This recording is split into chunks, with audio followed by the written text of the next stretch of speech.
केंद्रीय मंत्री आर.के. सिंह ने पटना में एक संवाददाता सम्मेलन को संबोधित करते हुए कहा कि प्रधानमंत्री नरेंद्र मोदी कल 508 रेलवे स्टेशन का जीर्णोद्धार करने वाले हैं। केंद्रीय ऊर्जा मंत्री आर.के. सिंह ने रेलवे अधिकारियों के साथ मुलाकात की। आर.के. सिन्हा ने रेल मंत्री का धन्यवाद दिया और कहा कि आरा और हमारे क्षेत्र के लिए रेलवे ने बहुत काम किया। आरा हमेशा केंद्र रहा है। हमारे तरफ से बहुत लोग झारखंड में बसे, उन लोगों को पटना आकर ट्रेन पकड़ना था। रेलवे की पहल से अब आरा में ही सुविधा होगी। हम लोग मॉडर्न इंडिया की तरफ बढ़ रहे हैं। उन्होंने कहा कि तीसरी सबसे बड़ी अर्थव्यवस्था हम लोग हो जाएंगे 2 से 3 साल में। पूरे देश में हम लोग NH का जाल बिछा रहे हैं। पहले से 1.5 गुना रेलवे में माल ढोने का आंकड़ा हुआ है। उन्होंने कहा कि 25 वंदे भारत रेल लॉन्च हुए हैं, जल्द ही 100 और लॉन्च होंगे। 2024 में पहले हम लोग विकसित बन जाएंगे। आर.के. सिंह ने कहा कि सब लोग इंडिया नाम रख सकते हैं, लेकिन वो नाम रखने से इंडियन नहीं बन सकते हैं। माननीय रेल मंत्री का धन्यवाद करना चाहते हैं। जिस समय पहली सूची बनी उस समय हमको जानकारी लगी कि आर और बिहिया उसमें इंक्लूडेड नहीं थे, तो मैंने उनसे निवेदन किया, उन्होंने तुरंत इंक्लूड कर दिया आर और बिहिया को। तो इसके लिए मैं उनको कोटि कोटि धन्यवाद देना चाहता हूँ। और आरा और हमारे क्षेत्र के लिए रेलवेज ने बहुत काम किया है। बहुत सारे हमको नए ट्रेन दिए हैं, पुराने जितने प्रमुख ट्रेनें हैं उनका स्टॉपेज दिया है। पहले भी आरा के स्टेशन का विकास काफ़ी हुआ है। पहले जो आरा का स्टेशन था और आज जो आरा का स्टेशन है उसमें ज़मीन आसमान का अंतर है। और ये जो अमृत स्टेशन जो स्वीकृत हो गया, तो इससे आरा का स्टेशन एकदम मॉडर्न आधुनिक स्टेशन हो जाएगा, जैसा होना भी चाहिए, क्योंकि आरा हमेशा केंद्र रहा है पूरे शाहबाद का, जिसमें कि सासाराम भी इंक्लूडेड है, बक्सर भी इंक्लूडेड है। तो उस सब का केंद्र बिंदु कैमूर में केंद्र बिंदु आरा ही था। और आरा एक सेंटर, नेचुरल सेंटर भी है, तो वहाँ से भी आसपास के लोग आकर के गाड़ियाँ पकड़ सकते हैं। लोगों को पटना आकर के गाड़ियाँ पकड़ने के बजाय अगर वहीं से गाड़ियाँ पकड़ लेंगे तो ठीक होगा। हमारे तरफ के बहुत सारे लोग हैं झारखंड में, भोजपुरी स्पीकिंग बहुत सारे लोग आरा, सासाराम, बक्सर, छपरा के बहुत सारे लोग झारखंड में बसे। बल्कि झारखंड की एक अच्छी आबादी है जो कि भोजपुरी स्पीकिंग। भोजपुरी लोग तो सिर्फ झारखंड में ही नहीं गए, भोजपुरी लोग तो वेस्ट इंडीज वगैरह सब में भी गए। तो उन सबको जा कर के उनके जो संबंधी है उन सबको पटना आकर के ट्रेन पकड़ना पड़ता था। प्रयास हमारा ये है कि वहाँ भोजपुर से भी ट्रेनें, एक ट्रेन तो चल रही है, एक और ट्रेन हमारा चले झारखंड की ओर, तो कनेक्टिविटी बढ़ जाएगी। कुल मिलाकर के रेलवेज में ये तो हमारे कॉन्स्टिट्यूंसी की बात हुई।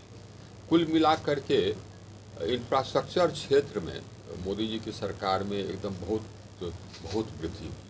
हम लोग मॉडर्न इंडिया की तरफ बढ़ रहे हैं। यही मोदी जी की सरकार का यही सपना है कि हम इंडिया को एक विकसित देश बनावें, डेवलप्ड कंट्री बनावें। तो 5वें सबसे बड़ी अर्थव्यवस्था तो हो गए हैं दुनिया में। हम लोग का ख्वाहिश है कि दुनिया में तीसरे सबसे बड़ी अर्थव्यवस्था हो जाएंगे। यूनाइटेड स्टेट्स, चाइना, उसके बाद फिर हम, अब वो हो जाएंगे।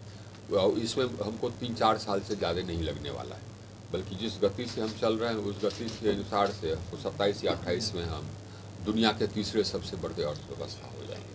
और हमारी जो आधारभूत संरचना है उसका भी हम लोगों ने स्तर काफ़ी बढ़ा दिया है। आप देखेंगे पूरे देश में ये 4 लेन का जाल हम लोग बिछा रहे हैं। अभी तक हम लोगों ने पहले 2014 के पहले NH का लंबाई था करीब 91,000 किलोमीटर। आज हम लोगों ने करीब 1.5 लाख किलोमीटर कर दिया है उसको। और पहले से करीब 17 हज़ार किलोमीटर ही 4 लेन थे। हम लोगों ने 4 लेन को बढ़ा करके 48,000 किलोमीटर कर दिया। पहले एक्सप्रेस वे कोई जानता नहीं था, और अभी एक्सप्रेस वे 3,000 किलोमीटर हमने बना दिया।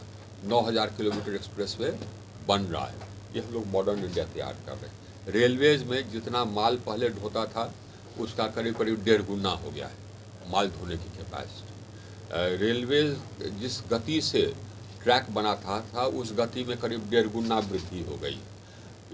इन्होंने इलेक्ट्रिफिकेशन इतना तेज़ी से किया है कि इस वित्तीय वर्ष तक इनके जितने ट्रैक्स हैं सब फुली इलेक्ट्रीफाइड हो जाएंगे, और ये 2030 तक नेट ज़ीरो चला जाएगा। सेमी हाई स्पीड ट्रेन जितना तेज़ी से ये चालू कर रहे हैं उतना तेज़ी से कभी नहीं हुआ भारत ये इंडिपेंडेंट इंडिया में।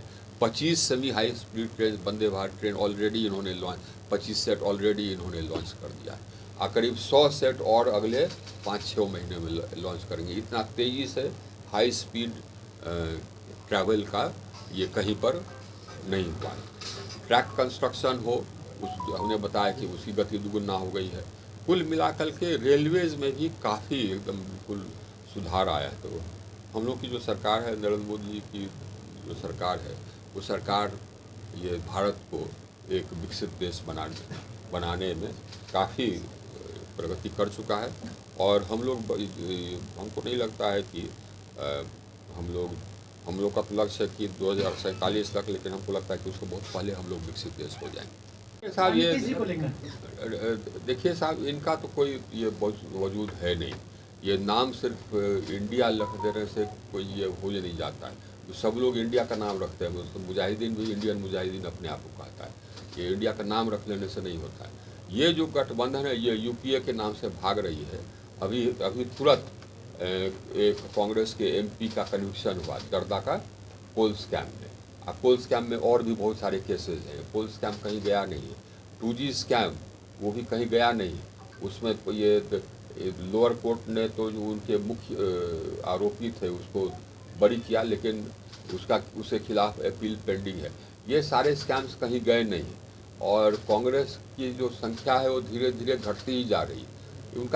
ये लोग एक साथ इसलिए हुए हैं क्योंकि ये लोग जानते हैं कि एकदम समाप्त होने वाले जो पार्लियामेंट में इनकी संख्या उत्तरोत्तर घट रही है, घटती ही रहेगी, इसीलिए एक साथ हुए।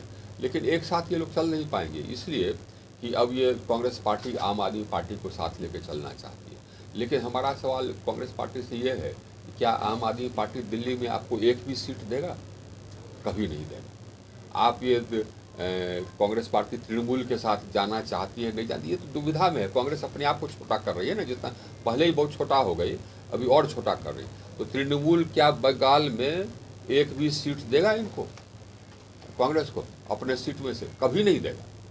ये इन सब का असल में जो इंटरेस्ट है ना, ये क्लैश करता है। इसलिए कि जितनी पार्टियां हैं सब एक प्रांत की पार्टी। तमिलनाडु डीएमके क्या है? तमिलनाडु की पार्टी। उसका कहीं अगर ये मेल हो जाए कांग्रेस से, उसका कोई फायदा किसी को होने वाला है? कांग्रेस को तो नहीं होने वाला, क्योंकि डीएमके अपने सीट में से एक सीट तो उसको देगी नहीं। ये वैसा ही है साहब, एकदम वैसे ही दिखावा है। एनडीए के लिए ऐसे राहुल गांधी कितने बड़े चुनौती होंगे? चुनौती है क्या आपको लगता है? अरे साहब, वो तो अपना सीट तो हार गए, नहीं हार गए, हारे ना, चले गए वहाँ। सोचिए, इतने सालों से उनके परिवार में था वो सीट, हम हार गए, चले गए वायनाड। चुनौती कहाँ से? नीतीश कुमार चुनौती लग रही है, क्योंकि पूरा जो गठबंधन का जो नीतीश जी का देखिए एक चीज़ है, हम लोग सब हैं, मतलब कि अब कुछ समय से हम लोग हैं, अब राजनीति देख रहे हैं, और आप लोग भी कुछ समय से राजनीति देख रहे हैं। नीतीश जी भी जानते हैं कि उनका समय अब समाप्त हो गया। अब घट करके वो 40-42 सीट पर आ गए हैं। अगले चुनाव में और भी कम सीट पर आ जाएंगे। और अगले चुनाव में ये भी सवाल है कि राजद उनको 40 सीट से ज़्यादा देगा कि नहीं, ये भी सवाल है। इनका कोई क्लेम तो बनता नहीं है, तो ये तो अब इनका छोटा हो गया ना कद ऑलरेडी।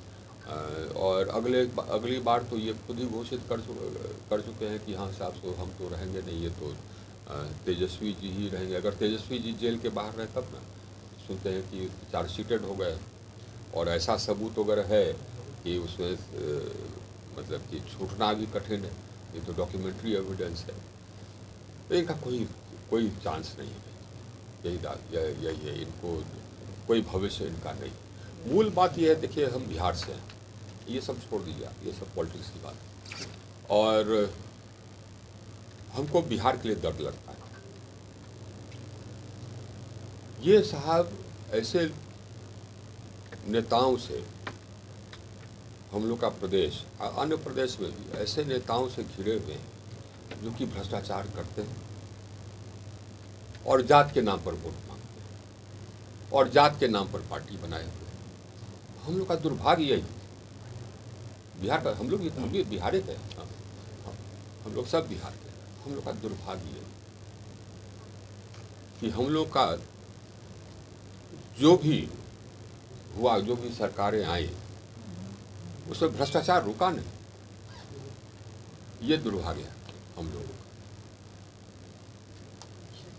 एक बीच में जबकि नीतीश जी पहली बार आए थे तो लगा था कि हाँ साहब, सो अब ईमानदार सरकार, ये सुशासन रहेगा, लेकिन फिर वही तक पहला टर्म तक, उसके बाद तो एकदम बिल्कुल नीचे ही पतन ही होता गया, भ्रष्टाचार बढ़ता गया और बाकी विकास विधि व्यवस्था चरमराती गई और विकास का काम ठप होता गया। हम भी देख रहे हैं, आप भी देख रहे हैं, किसी को बताने की जरूरत नहीं। हम लोग को सिर्फ सुन लीजिए, अरे सुनिए, हम लोग को सिर्फ आत्मचिंतन करने की जरूरत है, किसी को बताने की जरूरत नहीं कि क्या यहाँ स्थिति है, किसी को बताने की जरूरत है क्या? किसी को बताने की जरूरत नहीं। अगर आपने अभी तक हमारे चैनल को सब्सक्राइब नहीं किया है तो हमारे चैनल को जल्द से जल्द सब्सक्राइब करें, लाइक करें, शेयर करें और कमेंट करें। क्या आप पत्रकारिता के क्षेत्र में अपना कैरियर बनाना चाहते हैं? तो आज ही royal Ashoka institute of mass communication and journalism में अपनी जगह सुनिश्चित करें। आर्यभट्ट ज्ञान विश्वविद्यालय पटना से मान्यता प्राप्त 100% प्लेसमेंट के साथ royal Ashoka institute of mass communication and journalism नामांकन जारी है।